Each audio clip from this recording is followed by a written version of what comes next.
Hey guys, it is Michelle. I'm finally doing a live session with you. Sorry it took me a minute. I had to figure out the buttons on the whole live situation. I have some questions from some fans. They kind of they posted some questions on Twitter, so hi guys. So I thought I would answer some of those questions. Let me grab them. Give me a second. All right, so Felisa Mona Lisa asks if I have any aspirations to direct or write. So yes, I do. And it's taken me about a good 15 years to have the audacity to do such a thing. And I happen to be working on rewriting a script right now for a producer. And hopefully if it goes off the ground and he likes what I do, then I will be getting that into a feature film. And who knows what'll happen after that. I think that there's a big need for all the actresses out there and all of the females out there especially to lend their voice however they can to creatively to make features. And I just feel like the female voice, we haven't discovered it yet. Not truly, not really dove in to see what that is. It's always been through a guy's eye. And so I think it's kind of cool, you know, when women go out there and start laying it down. So I'm going to go to the next question. And Nadine Horn. Wow, you asked a good one. How to find life's purpose. And once you found it, how to keep the faith when the world beats you down. It sounds like the story of my life. I feel like I just put my swords down for the first time in a very long time. Well, finding your purpose for me, and I can only speak for myself, right? Finding your purpose. For me, that point happened to me in New York. I was young. I quit high school. And my brother was egging on me to get a job. And I decided to go to a technical school to kind of like learn how to, I don't know, do office work. And I remember I was 3 months into some technical school program in New York, in Manhattan. And I used to live in Jersey at the time. And I used to hop on the train to Port Authority, 42nd Street in New York. This is late 90s, before Giuliani truly cleaned it up.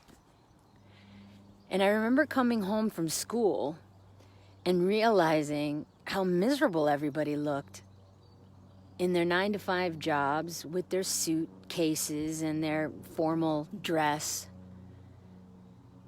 People had black under their eyes from deprivation of sunlight. And that was the point in time where I decided that I was going to find what it was that was my calling. Even if I had to go broke or be poor or whatever it took, I knew that I didn't belong in an office. And so I think for me that was my purpose moment. That was when I realized that I can't just do what everybody else does, because I'll be miserable if I did. And so this goes to a quote from one of my favorite guys who ever lived. His name was Joseph Campbell. And he said, follow your joy, and the rest will fall into place.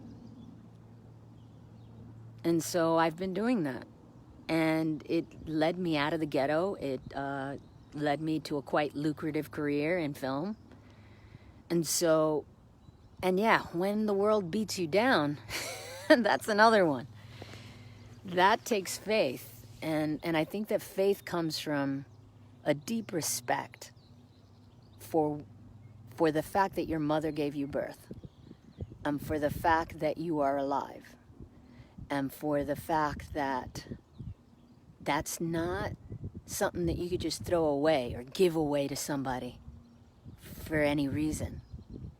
So that gave me just my presence, just my family, just knowing that I struggled so much to get to where I am, led me to fight for it, to fight for who I am and what I represent. And so, like, even if it meant that I would lose all my money and I would lose everything that I had, I knew deep down inside, through every moment where I was challenged, where I almost went broke, where, producers were fighting with me or considering me hard to work with, just because I would stand up for myself and say, I'm not taking my clothes off, or I'm not getting with this guy, or I don't think that's the way to, you guys are looking for shortcuts on stardom. I want the long haul. For all those things that I had to stand up for, I had to remind myself that that I got here through generations and generations of humans who fought for me to be here. And that gave me kind of like a sense of purpose, and it made me feel a lot stronger than any of these business people who were making decisions that would affect my life, than anybody who was imposing their power over me, or anyone who was trying to take my power away in my career. And so I found that helped me stand tall and really have faith in who I am and what I stand for. So, I don't know, it worked for me. I'm not so sure, if everybody's the same, everyone's different, but I hope that answers your question. I'm going to the next. Sorry. What's been my most memorable moment in my life or career to date? That's tough, because my life is one thing, my career is a completely different thing. If I were to rate my most memorable moment in life, that's tough. It's a tough one. I've had a couple memorable moments. In my career, my most memorable moment was, I would say two.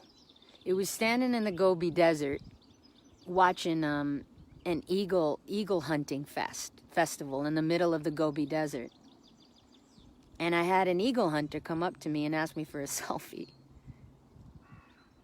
The second time something extraordinary like that happened was a pygmy in Africa, in Gabon.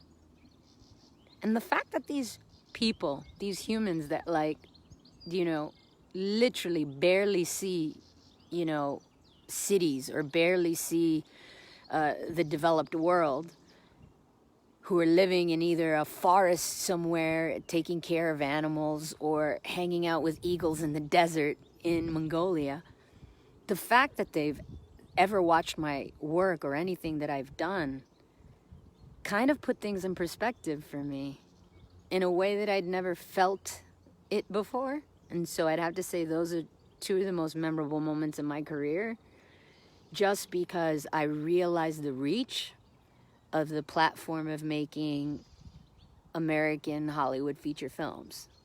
And so for me, that was like, it was beautiful in a sense, because they felt included, and it was because they felt that they could relate to me. And I love that, because that means that my work, I do it with an open heart, and it reaches people in a way where they feel comfortable enough to consider me a part of their world. And so I feel really privileged to have that opportunity, and I'm just super grateful. So for me, that's like the most memorable moments in my career. As far as in life, I'd have to say the spiritual stuff, the evolutionary growth, when you I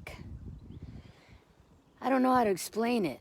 It's not tangible, I can't really point my finger at exactly what it is that makes you wake up and not want to play with toys anymore. I'm still an overgrown kid, and I think I'll always have that element in me, because I'm always curious, and I'll always be looking and searching, and I'm always trying to keep an open mind and trying to be playful with life. But I think that the most memorable moments in my life have to do with a growth and evolution where I finally understand things in a way. And if I had a way to explain that to you, I guess it would be my shift, most recently in the last like 2 years. From chasing sensations around the world and parties and looking around for what the latest jam is, wanting to be in the middle of whatever is happening in the collective. That desire disappeared. All of a sudden, I got a calmness to me when I turned 40. It was like, almost like I didn't need to go out there to look for anything anymore. I almost felt like it's okay to be with myself. Like, everything I need is right here, you know? And so I stopped chasing. There's no FOMO in me, you know? And that was a big... that usually happens for normal humans at like 30. Let's just say I'm a little late to the whole situation, but I'm glad that happened.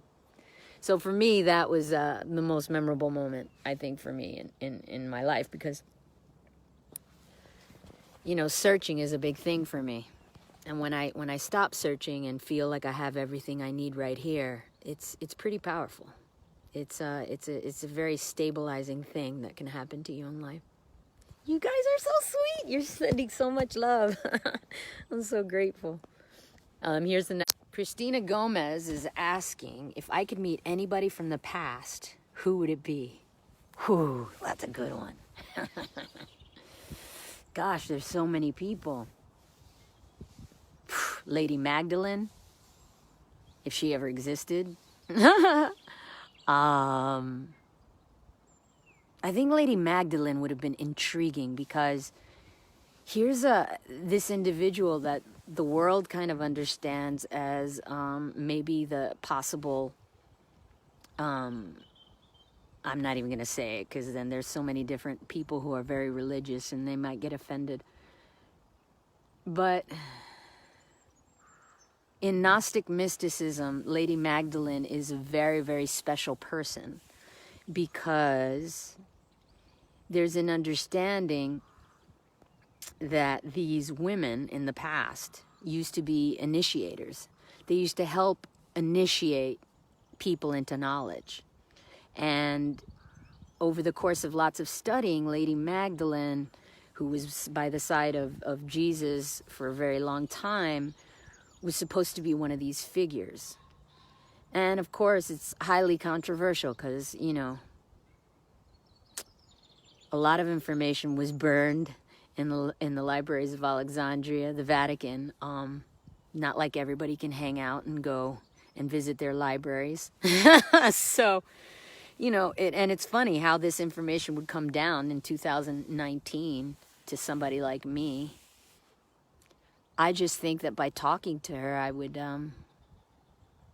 really get a lot of really cool information about this missing idea of what the female's true position in society throughout the ages has been. Because the books that all the men wrote isn't really good enough to satisfy my thirst for understanding that. And I think that there's just a switch of matriarchal to patriarchal that nobody wants to talk about. Look at that bird, isn't it beautiful? That's a red tail. So yeah, Lady Magdalene would be my choice. And if she didn't exist, I would settle for Joseph Campbell. Oh my God, I would talk to him for hours, because he researched not only religions around the world, but literature and anthropological research of just all of these fascinating myths from the East all the way to the West. And I just really adore him. And I think he would satisfy so much of my curiosity about the world. All right, so I'll go to the next. Would I ever write a biography? You know what? I'm not that into myself. I'm not into myself enough to care to write a biography. Like, you know, I'm kind of one of those people that if I died tomorrow and nobody remembered me, I really wouldn't care. You know? I'm not kind of obsessed with the idea of immortalizing myself in statues or in memory of humans. I'm more interested in evolving and growing. I kind of, don't really, I don't know, I never paid mind to my life, and it's definitely, I think it would be interesting to a lot of people, and maybe a lot of people who've suffered to get out of poverty would enjoy or relate to my story. But I don't know. I don't think I've ever thought about doing a biography. And I also, my family is really private, we suffered a lot in our lives, and I think that all that suffering, we'd rather just bury it than talk about it, And so I just don't see it might benefit people by inspiring them. If they have their own problems, they might look at my problems and be inspired to fight through them, or, love their families, or whatever it is. I guess it's important to share things. That's what we do as a society, as people. We inspire each other as much as we can. I'll think about that. You're making me think about it, so I will. Gaily Blanco asks, what are the most important life lessons you've learned in the last few years? Oh, God. You know what? There's another great quote from Shakespeare that I just really adore, because it really put in a nutshell how I feel about what I've learned in the last few years. Expectation leads to heartache. Expectation is the root of all heartache, or something like this. I'm horrible at accuracy and quoting, but you get the point. I feel like every single time that I suffered in my life is because I expected the situation to turn out different. And then I realized something else that was even more powerful, is that I can literally give something in my mind weight or take it away. And what I mean by that is, if I lose my livelihood, let's say, everything is in the shitter, life just horrible, and I can't find a way out of my situation. And I give that situation itself weight.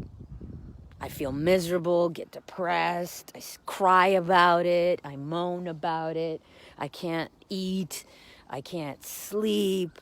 I just keep giving this weight to the situation. The minute that I realized, and this happened in the last 2 years, that I have literally the power to give that problem its value, that's when I realized I also have the power to take it away. So I'm the one choosing to be miserable, and I'm the one who's choosing to give the weight of the problem its weight.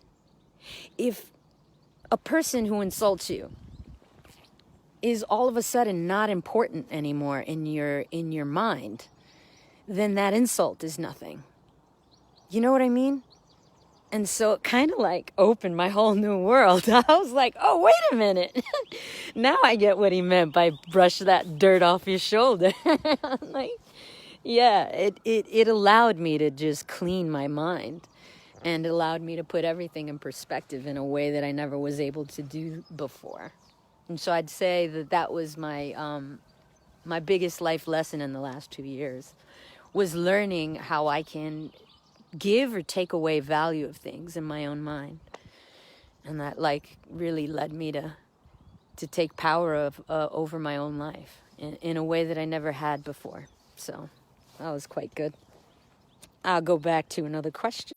Michelle Farina asks, what country have you visited that has given you the most peace? And I would have to say Peru. It was a bunch of years ago, 4 years ago, that I was last in Peru. But I have never felt the kind of peace that I have felt hiking the mountains in Peru from Cusco to Machu Picchu doing a pilgrimage walk, I'd have to say that that place, as a place itself, as an energy force itself, just has... It's the earthy thing.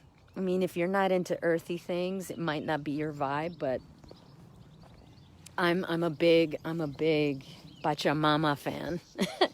And so I'm all about this thing. I'm all about the grass, and I'm all about the trees, and I'm all about like for me, trees are like the veins of the earth. They're like the nervous system. I think like this place is just like an organism. And when I was in Peru, I felt like I was near its heart, you know? There's something magical about the place. It's pumping, you know? You've got ice, you've got snow, you've got moss, you've got lakes, you've got hot, you've got cold. It's pretty fabulous. And the greatest vegetable biodiversity, like, on the planet. If you go to the seed banks, you'll find most of the seeds there are from Peru. So I really love that place. It's beautiful. And I'll go to the next question. La Isnara de Silva says, what dreams do I want to accomplish this year? I don't time my dreams. You know, I really have like in Germany, I would just be horrible. In Switzerland, I would be horrible. And in Japan, I would be horrible. All these people, all these cultures that respect time. I'd be the worst, because in my world there is no time. So my dreams, I keep them open, and they happen when they happen, you know. I don't put timetables on them. I probably should, so I can accomplish more before I die, but I'm pretty organic at how I choose things and how I hope to accomplish them. I don't really... I guess I'm too intuitive for my own good. But yeah, I think the writing thing is a big, you know, because it took me a long time to have the audacity to do it. And so for me, it's a big one, because I'm super picky, and, you know, I'm super judgmental about myself. And so this is going to be hard. Wish me luck. I hope I'm good at it. Most of my stuff is kids stuff. I just hope they're into it. Priscilla asked a question. She said something about being an inspiration and an example to people, and how that makes me feel. I'm a little weirded out by it, I guess. Because, you know, I mean, if anybody's like a human who makes tons of mistakes, it's me. I mean, basically my first interview was leave room for mistakes. And so, God, I've made a lot since then. I think I was 20 years old for my first interview. I'd have to say, you know, all those fans out there, you're really open-minded, because a lot of them stuck around through all these years, you know. Just really sweet and kind, and I'm super grateful for that. It makes me feel good, and I do feel pressure, you know, to not be an a-hole, and to be a good person as much as I can, and to try to evolve and, you know, be good and kind, because people are watching, and I get that. Now, I respect that, at least. Now I do. I probably didn't, like, 6 years ago. Maybe less than that. But yeah, I try to watch my mouth as much as possible, and you know, be careful about what I say and do. But I also remind myself that I only get one life, and I can't live it for other people either. So, you know, there's a fine line that you walk, like being a public figure and also being human on this planet in the middle of, you know, the universe spinning around. A lot of people forget that, and then they get closed into these little holes, these little pockets of how I should act, how I should be, and who I am, and what that means. I'm not caught up in all that kind of stuff. So just leave room for mistakes, because, you know, I'm not always going to fit into people's molds. I'm weird, I guess. Yeah, I'm going to go to the next question. What bands are you listening to at the moment? I would say Acid Poly, Blondish, Jose Gonzalez. I like underground stuff, pop culture stuff. Top 40 doesn't really touch my soul. And I don't like all the noise. I feel like everything is hyper.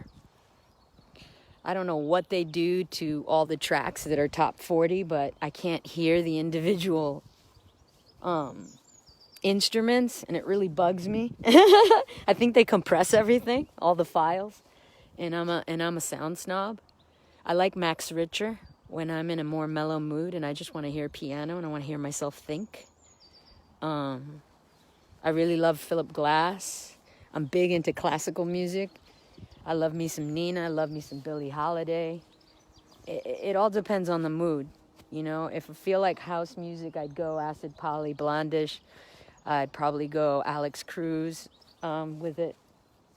But yeah, these days I like to listen to instrumental a lot. So sometimes if I feel like throwbacks, I'll go Tribe Called Quest, or I'll hit something like that on Spotify, and I'll make a whole radio station out of it without words. It'll be all instrumental stuff. So I get all the dope beats without the noise. So it's great. And that was my last question. So I'm going to go over to the live fans now and try to hear you guys out. But you're moving quite fast. Let's see what we got. We got Sandra Miranda. What exactly?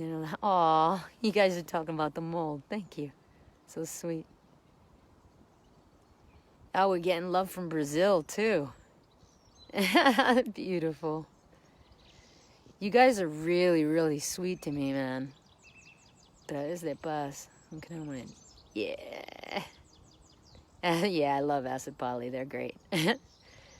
Sunday is Easter. What are your thoughts and feelings about Sunday being the third year? The third year, I couldn't see. Oh, it's moving so fast. I can't. Okay, I remember. Art movies. Ah, yeah. Fast and Furious. Yes, of course. Okay. Of course, I'll answer. I don't have any participation answers for you. I haven't read a script yet. But I did meet with the amazing director, and he seems to have like a really, really, really passionate take on what the future of the franchise looks like. And I just can't wait to see what he cooks up. I'm excited because, you know, the guy's been a part of the franchise for a very long time, Justin Lin. And he really cares, you know. He's been around since Paul was around, and he really loved Paul, and he really understands that this franchise, what it means, you know, to people, and how people grew up with it around the world, and how, you know, it actually represents something. And I think that he gets what that is. And so I can't wait to read the script, and I really won't know about anything until I read it. So I'm just super excited. I got to meet with him in London, and he seems like he's really on board to make something awesome. And so I'm really excited about that. Wanted to spend time with family on Easter. You know, anybody ever tried to look what Easter, what the whole egg and the bunny rabbit really mean? Esther is Ishtar from Sumeria. It's actually pronounced Easter. And she's a fertility goddess, kind of like Isis in Egypt. And it's kind of interesting how those things sneak in, because her symbol was the egg. Hence why bunnies and eggs, it's so funny. I just find it interesting how, like, Christianity kind of, like, sneaks all those old school stuff in there. I love Easter. I think it's great. Kids get to run around and pick eggs and hide them, and everybody dresses up, and you're celebrating the spring equinox. It's beautiful. Oh, we got some love from Jersey City. That's great. Oh, we got some love from Florida. It was beautiful talking to you guys. I love you guys.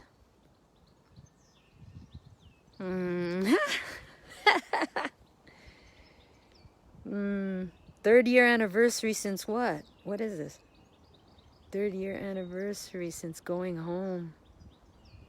You Prince fan. I love Prince. Aw.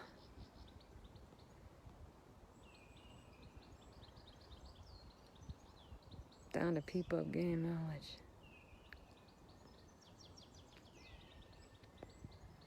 Oh, you guys are beautiful, man. I could read here all day. It's kind of cold out here. I'm